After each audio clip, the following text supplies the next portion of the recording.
Lalayas na po sila. Yeah. Oh my gosh, totoo ba? Lalayas na agad. Jane Vlog na. Hello mga ka-char, mga ka-char. Part 2. And of course, we are just celebrating their first year as residents here in New Zealand. But the good news is, they're moving back. We're going back to The US! Excited ba kayo? US. Crazy.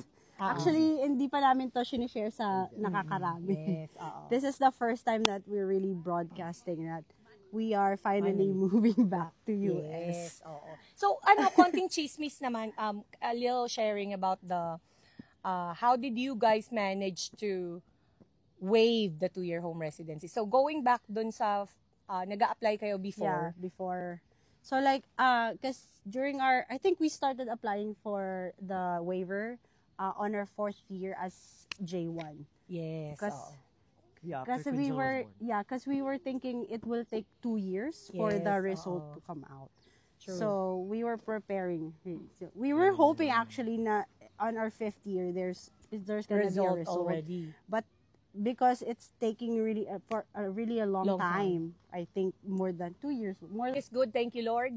And we were actually thinking na it's not gonna Be approved. Yeah,